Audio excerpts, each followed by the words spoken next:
तो आज का ये वीडियो है आपका क्लास 12th हिस्ट्री में चैप्टर नंबर जो है आपका 5 है, लास्ट चैप्टर है संविधान निर्माण फ्रेमिंग द कॉन्स्टिट्यूशन से। और आज का जो टॉपिक है वो है हिंदी की हिमायत, यानी कि ये टॉपिक अपने आप में हिंदी भाषा को राष्ट्रभाषा, राजभाषा और हिंदी और अन्य भाषाओं, क्षेत्रीय भाषाओं से जोड़कर किस तरह से संविधान सभा में बहसें हुई थे उससे रिलेटेड है। ऐसे जो क्वेश्चन बोर्ड में पूछा जा सकता है इस टॉपिक से वो इस तरह से आ सकता है कि संविधान सभा में हिंदी भाषा को लेकर के क्या क्या बहसें हुई थी और क्या क्या तर्क राष्ट्रभाषा को लेकर के दिए गए, और संविधान सभा में जो तनाव उत्पन्न हुए भाषा की समस्या को लेकर उसका क्या समाधान निकला।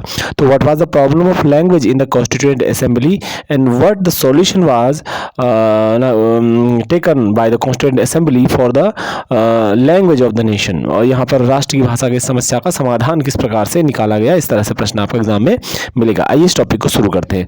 बच्चों, जैसा कि आप जानते हैं भारत जो है, भारत देश जो है, यहाँ पर हमेशा से एक मुद्दा रहा है कि भारत की राष्ट्रभाषा कौन सी हो। तो ये मुद्दा आज से, ये मुद्दा तो लगभग आज़ादी के पहले से ही है और जब से संविधान बन रहा था तब से भी था। तो बच्चों, आपको सीधी सी बात बता दूं कि आज भारत की कोई भी राष्ट्रभाषा है नहीं, भारत की कोई भी राष्ट्रभाषा नहीं है। तो यानी कि हिंदी को आप जो कभी कभी बच्चे कह देते हैं कि हिंदी भारत की राष्ट्रभाषा है, राष्ट्रभाषा नहीं है। भारत में सबसे ज़्यादा बोली जाने वाली भाषा है लेकिन राष्ट्रभाषा ऑफिशियली है नहीं। तो इसी तरह से हिंदी को लेकर के और अन्य भाषाओं को लेकर के कई बहसें, चर्चाएं संविधान सभा में हो रही थी कि भविष्य में हिंदी को लेकर के क्या किया जाए, अंग्रेजी को लेकर क्या किया जाए, और जो भारत के अंदर विभिन्न भाषाएं बोली जा रही हैं उनका क्या भविष्य होगा, उसको लेकर भी चर्चाएं संविधान सभा में हुई थी। और मुख्य रूप में जो राष्ट्रभाषा को लेकर हुई थी चर्चाएं वो आपको मैं बताने वाला हूँ, ठीक है। जो बात करते हैं कि संविधान सभा के एक शुरुआती सत्र में, जब शुरू में संविधान सभा का सेशन चल रहा था, तो संयुक्त प्रांत के कांग्रेसी सदस्य आर.वी. धुलेकर ने इस बात के लिए पुरजोर शब्दों में आवाज़ उठाई थी कि हिंदी को संविधान निर्माण की भाषा के रूप में इस्तेमाल किया जाए। तो जो आर.वी. धुलेकर कौन है? आर.वी. धुलेकर मेंबर थे संयुक्त प्रांत, यानी जो आज का उत्तर प्रदेश है उसे ही यूनाइटेड प्रोविंस या संयुक्त प्रांत कहा जाता था। तो आर.वी. धुलेकर का कहना था कि भैया हिंदी भाषा जो है उसको संविधान जब बनाया जा रहा था तो उसके निर्माण की भाषा में भी हिंदी भाषा का प्रयोग किया जाए। और उन्होंने यह भी कहा था आर.वी. धुलेकर ने कि संविधान सभा के जितने भी सदस्य हैं सभी हिंदी अगर कोई नहीं समझता है तो जो जानते नहीं हिंदी भाषा को तो इस सभा की सदस्यता के पात्र नहीं है। ये आर.वी. धुलेकर जी का कहना था और उनका कहना था कि उनको संविधान सभा छोड़कर चले जाना चाहिए जो संविधान सभा में जो हिंदी भाषा को नहीं जानते हैं। जब आर.वी. धुलेकर ने ऐसा कहा तो हंगामा खड़ा हो गया पूरा का पूरा संविधान सभा में, लेकिन धुलेकर अपना भाषण हिंदी में देते रहे। पंडित जवाहरलाल नेहरू जी के हस्तक्षेप के बाद आखिरकार सदन में शांति बहाल हुई, लेकिन भाषा का जो सवाल था अगले 3 साल तक बार बार कार्यवाहियों में बाधा डालता रहा और सदस्यों को उत्तेजित करता रहा। तो इस बिंदु से क्या समस्या समझ में आ गई कि भारत की संविधान सभा में जो आर.वी. धुलेकर थे वो एक हिंदी को राष्ट्रभाषा बनाए जाने को लेकर के बहुत ज़्यादा मुखर थे और हिंदी भाषा के समर्थक थे। संयुक्त प्रांत से वह इसके सदस्य थे और इसके कारण कई बार गर्मा गर्म बहसें संविधान सभा में हो जाया करती थी। अन्य बातों की बात आगे हम करेंगे, जब मैं आपके आगे चलूँगा तो और समझाता हूँ। 3 साल बाद 12 सितंबर 1947 को राष्ट्र की भाषा के सवाल पर धुलेकर के भाषण ने एक बार फिर तूफान खड़ा कर दिया। अब 3 साल बाद 12 सितंबर 1947, सबसे पहले तो संविधान सभा की जो बैठक हुई थी 9 दिसंबर 1946 को पहली मीटिंग हुई थी जब सच्चिदानंद सिन्हा जी इसके अस्थायी अध्यक्ष बने थे संविधान सभा के, ठीक है। तो 3 साल बाद 12 सितंबर 1947 को राष्ट्र की भाषा यानी राष्ट्रभाषा के सवाल पर जब सवाल उठा होगा कि भारत की राष्ट्रभाषा किसको बनाया जाए या क्या हिंदी को राष्ट्रभाषा बनाया जाए या नहीं, तो आर.वी. धुलेकर जो संविधान सभा के संयुक्त प्रांत से एक सदस्य थे उन्होंने फिर भाषण दिया और तूफान खड़ा हो गया, हंगामा खड़ा हो गया। लेकिन तब तक संविधान सभा की भाषा समिति अपनी रिपोर्ट पेश कर चुकी थी समिति ने राष्ट्रीय भाषा के सवाल पर हिंदी के समर्थकों और विरोधियों के बीच पैदा हो रहे गतिरोध को तोड़ने के लिए एक फॉर्मूला विकसित कर लिया था। समिति ने सुझाव दिया कि देवनागरी लिपि में लिखी हुई हिंदी भारत की राजकीय भाषा होगी, परंतु इस फॉर्मूले को समिति ने घोषित नहीं किया था। समिति का यह मानना था कि हिंदी को राष्ट्रभाषा बनाने के लिए हमें धीरे धीरे आगे बढ़ना चाहिए। पहले 15 साल तक सरकारी कामों में अंग्रेजी की जो इस्तेमाल को जारी रखा जाएगा। साथ ही साथ प्रत्येक प्रांत को अपने कामों के लिए कोई एक राष्ट्रीय भाषा चुनने का अधिकार दिया जाएगा। राष्ट्रीय भाषा ना अपने एक राजभाषा चुनने का अधिकार दिया जाएगा, अपनी जो भी वो क्षेत्रीय भाषा चुनना चाहते हैं, रीजनल लैंग्वेज। और संविधान सभा की भाषा समिति ने हिंदी भाषा को राष्ट्रभाषा की बजाय राजभाषा कहकर विभिन्न पक्षों की भावनाओं की शांत करने का सर्वस्वीकृत समाधान पेश करने का एक प्रयास किया था।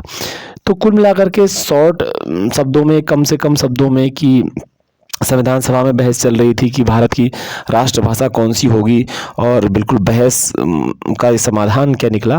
तो संविधान सभा ने बनाई थी एक भाषा समिति, और इस भाषा समिति ने जो अपनी रिपोर्ट दी थी उसमें झगड़े का समापन जो है इस प्रकार से किया था कि एक तो भारत में जो है हिंदी भाषा जो है भारत की जो है क्या होगी, वो राजभाषा होगी। राजभाषा समझ लीजिए, या राजकीय भाषा, यानी कि ऑफिशियल लैंग्वेज होगी हिंदी, भारत देश के संघ की राजकीय भाषा हो जाएगी। ठीक है, एक तो ये हो गया। दूसरा होगा कि साथ ही साथ अंग्रेजी भी भारत की राजकीय भाषा होगी, और अंग्रेजी भारत की राजकीय भाषा होगी, और इसमें कामकाज अगले 15 सालों तक किया जाता रहेगा। यानी कि जो भी काम होगा भारत सरकार का, इसमें 15 अगले साल तक, जब तक कि हिंदी भाषा में कार्य उस प्रकार से शुरू नहीं होता जिस प्रकार होना चाहिए, तब तक अंग्रेजी भाषा में कार्य किया जाता रहेगा। ये कहा गया था भाषा समिति के द्वारा। तो अंग्रेजी भी राज्य भाषा बन गई। तीसरा मुद्दा यह कहा गया इसमें कि जो भारत के विभिन्न राज्य होंगे, मान लीजिए भारत देश का निर्माण किया जा रहा है, उस समय यहाँ पर आंध्र प्रदेश तो नहीं है, मतलब मद्रास हो गया है, कई राज्य महाराष्ट्र हो गए, तो इनको उनकी क्षेत्रीय भाषाओं को राजकीय भाषा के तौर पर अपनाने का अधिकार होगा। वो क्षेत्रीय भाषाएं कौन सी होती हैं, जैसे उस समय महाराष्ट्र वाले क्षेत्र में मराठी, तमिल, केरल वाले क्षेत्र में मलयालम, तमिलनाडु में तमिल, कहीं तेलुगु और कहीं ओडिया बोली जा रही थी। तो ये क्या है, ये भारत के विभिन्न राज्यों में बोली जाने वाली, उस राज्य के समूहों के द्वारा बोली जाने वाली ये भाषाएं क्षेत्रीय भाषाएं कहलाती हैं, इनको रीजनल लैंग्वेजेस कहा जाता है। तो कहा गया कि उनका अस्तित्व बरकरार रहेगा, क्षेत्रीय भाषाओं में राज्य काम कर सकते हैं, उनका प्रचार प्रसार कर सकते हैं, उनकी भाषा अपनी राज्य की क्षेत्रीय भाषा हो सकती है। तो इससे किसी भाषा को नुकसान तो हो नहीं रहा था। साथ ही साथ यह भी कहा गया कि हिंदी को तो राष्ट्रभाषा नहीं बना रहे हैं, लेकिन भविष्य में हिंदी के प्रचार प्रसार को लेकर कार्य किया जाता रहेगा। हिंदी के प्रचार प्रसार को लेकर के भविष्य में कार्य किया जाता रहेगा और उसके लिए प्रयास किए जाते रहेंगे। तो कोई भी राज्य अपने लिए एक क्षेत्रीय भाषा चुन सकता है। तो इस प्रकार से कहीं ना कहीं हिंदी को कम से कम भारत देश की राजकीय भाषा होने का अधिकार तो प्राप्त हो गया। राजकीय भाषा, भारत देश की जो है संघ की जो एक राजकीय भाषा हिंदी भाषा भी बन गई। और अंग्रेजी इसलिए चुना गया क्योंकि देखिए सब लोग हिंदी भाषा को पूरे भारत देश के अंदर सारे राज्य तो नहीं समझ सकते थे, क्योंकि अलग अलग राज्यों में अलग अलग भाषाएं, तमिल, तेलुगु, मलयालम अगर होती तो आपस में कम्युनिकेट करने के लिए वो अंग्रेजी का इस्तेमाल कर सकते हैं, ये विकल्प दिया गया।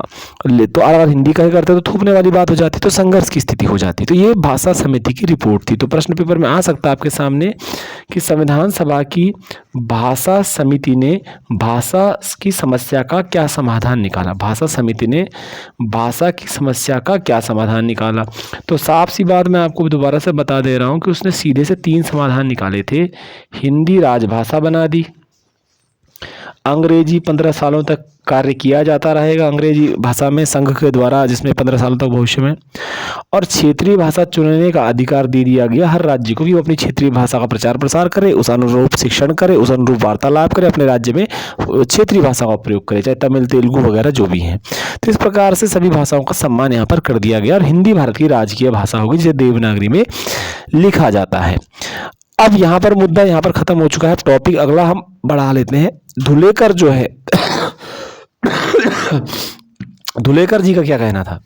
धुलेकर जो है बीच बचाव की ऐसी मुद्रा से राजी होने वाले नहीं थे। वे चाहते थे हिंदी को राजभाषा नहीं बल्कि राष्ट्रभाषा घोषित किया जाए, और उन्होंने ऐसे लोगों की आलोचना की जिन्हें लगता था कि हिंदी को उन पर थोपा जा रहा है। धुलेकर ने ऐसे लोगों को मजाक उड़ाया और महात्मा गांधी का नाम लेकर हिंदी की बजाय हिंदुस्तानी को जो राष्ट्रीय भाषा बनाना चाह रहे थे उनका मजाक उड़ाया। धुलेकर जी का कहना था कि उन्हें इस बात से ज़्यादा उनको किसी को खुशी नहीं होगी कि हिंदी देश की राजभाषा बना दी गई है। राजभाषा बोला है मैंने। कुछ लोग कहते हैं कि यह हिंदी की एक रियायत दी गई है, रिलैक्सेशन हिंदी को दिया गया है, लेकिन धुलेकर जी का कहना था कि वो कहते हैं कि बिल्कुल नहीं, ऐतिहासिक प्रक्रिया का परिणाम था हिंदी को राजभाषा बनाया जाना।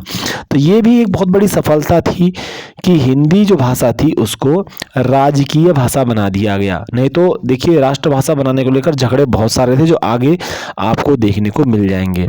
अब यहाँ पर देखिए बिंदु क्या है, बहुत सारे सदस्य जो थे संविधान सभा में थे वो आरवी धुलेकर जी के बात करने के तरीके और अंदाज से परेशान थे। उनको लगता था कि धुलेकर जी बहुत ज़्यादा गर्मजोशी से अपनी बातों को रखते हैं और हिंदी के लिए वो बहुत ज़्यादा कट्टर हो चुके हैं। उनके भाषण के दौरान संविधान सभा के अध्यक्ष ने कई बार उन्हें टोका और कहा कि भाई इस तरह से धुलेकर साहब अपनी बात आप रखेंगे तो आप अपनी बात जारी नहीं रख पाएंगे। खैर धुलेकर जी अपने अंदाज में बातें रखते थे। अब यहाँ पर लिखा है वर्चस्व का भय। इस वर्चस्व के भय को आप पहले समझ लीजिए, क्या लिखा हुआ है, वर्चस्व का भय।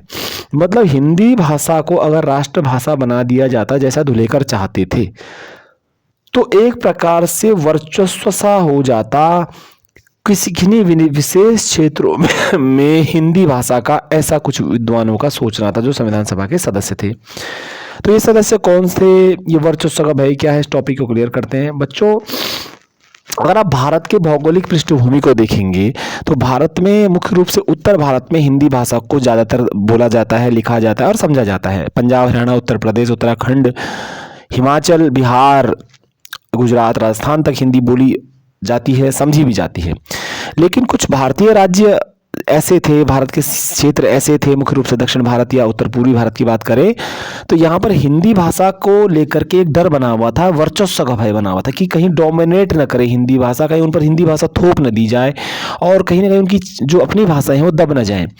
धुलेकर के बोलने के बाद मद्रास यानी कि आपका जो आज का तमिलनाडु है, चेन्नई वाला क्षेत्र है या पूरा तमिलनाडु है, वहाँ की जो महिला सदस्य थी जी दुर्गाबाई देशमुख, उन्होंने अपनी चिंता प्रकट की और उन्होंने कहा कि अध्यक्ष महोदय, अभी तक भारत की राष्ट्रीय भाषा का जो सवाल सहमति पर पहुंच गया था अचानक विवादास्पद बन गया है।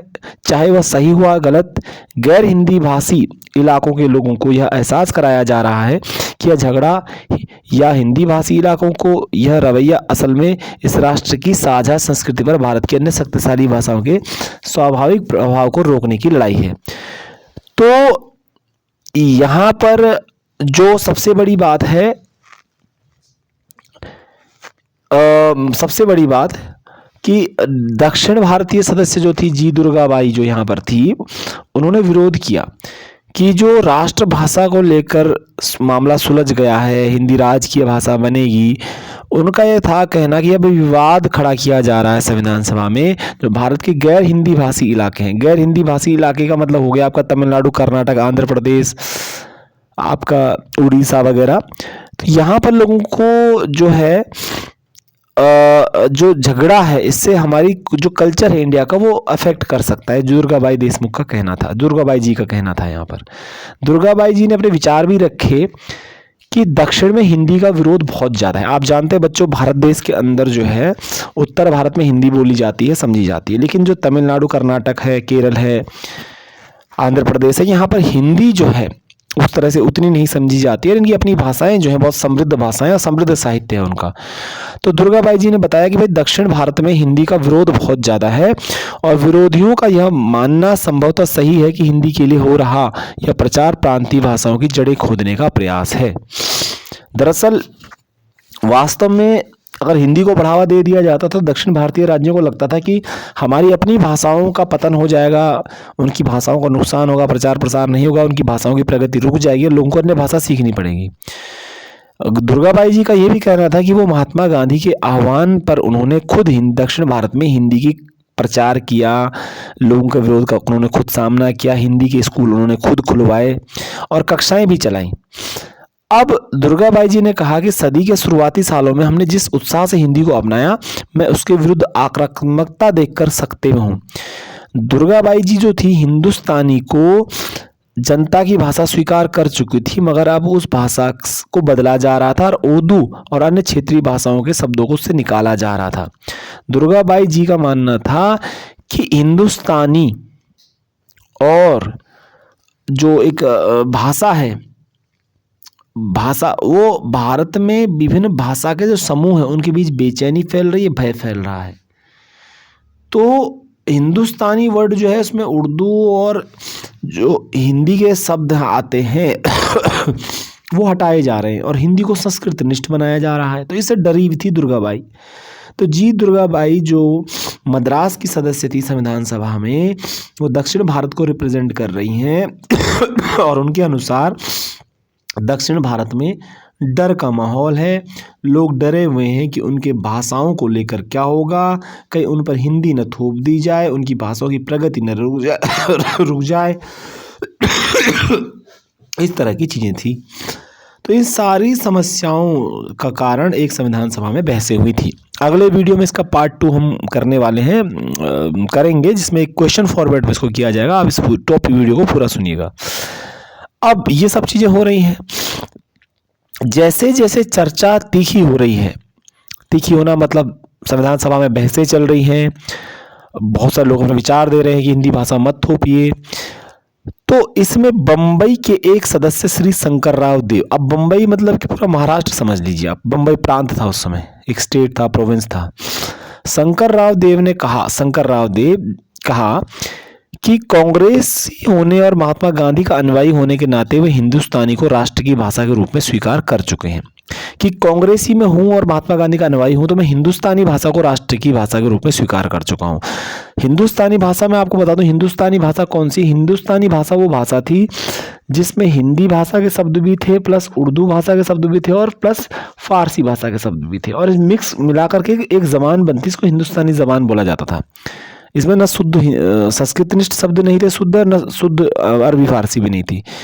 तो हिंदुस्तानी को तो वो राष्ट्र की भाषा के रूप में स्वीकार कर चुके थे, शंकर राव देव जी का मानना था व्यक्तिगत रूप से।